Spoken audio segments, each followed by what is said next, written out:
شعبان کی 15ویں شب شب برات کہلاتی ہے، یعنی وہ رات جس میں مخلوق کو گناہوں سے بری کر دیا جاتا ہے۔ تقریباً 10 صحابہ کرام رضی اللہ تعالیٰ عنہ سے اس رات کے متعلق احادیث منقول ہیں۔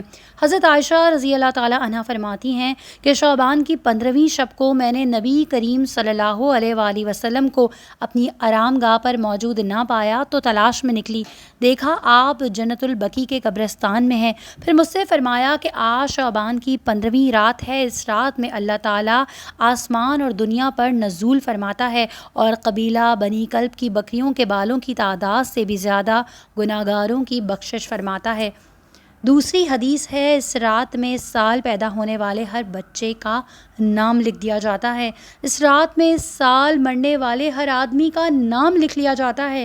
اس رات میں تمام اعمال اٹھائے جاتے ہیں اور تمہارا رزق اتارا جاتا ہے۔ اسی طرح ایک روایت میں ہے کہ اس رات میں تمام مخلوق کی مغفرت کر دی جاتی ہے سوائے 7 اشخاص کے، وہ یہ ہیں: مشرک، والدین کا نافرمان، کینہ پرور، شرابی، قاتل، شلوار کو ٹخنوں سے نیچے لٹکانے والا اور چغل خور۔ ان 7 افراد کی اس عظیم رات میں بھی مغفرت نہیں ہوتی جب تک کہ یہ اپنے جرائم سے توبہ نہ کر لیں۔ حضرت علی رضی اللہ تعالیٰ عنہ سے ایک روایت میں منقول ہے کہ اس رات میں عبادت کیا کرو اور دن میں روزہ رکھا کرو۔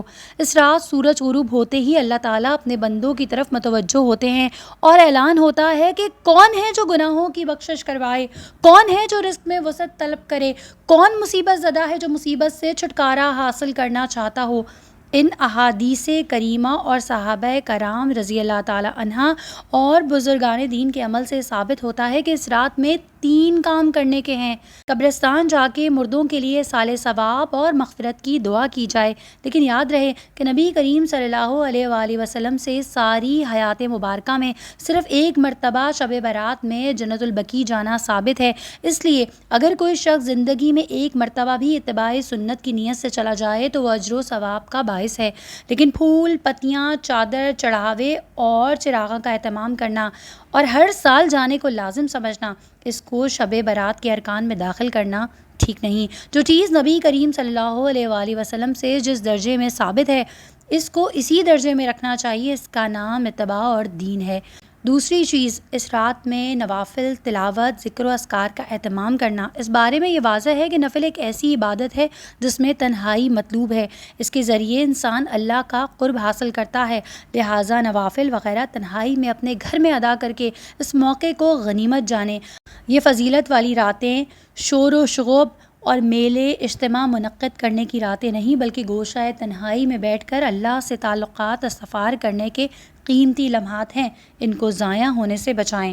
نمبر 3، دن میں روزہ رکھنا بھی مستحب ہے۔ ایک تو اس بارے میں حضرت علی رضی اللہ تعالیٰ عنہ کی روایت ہے، اور دوسرا یہ کہ نبی کریم صلی اللہ علیہ وآلہ وسلم ہر ماہ ایام 13، 14، 15 کے روزوں کا اہتمام فرماتے تھے، لہٰذا اس نیت سے روزہ رکھا جائے تو معجب اجر و ثواب ہوگا۔ باقی اس رات میں پٹاخے بجانا، آتش بازی کرنا، حلوے کی رسم کا اہتمام کرنا، یہ سب خرافات اور اسراف میں شامل ہے۔ شیطان ان فضولیات میں انسان کو مشغول کر کے اللہ کی مغفرت اور عبادت سے محروم کر دینا چاہتا ہے، اور یہی شیطان کا اصل مقصد ہے۔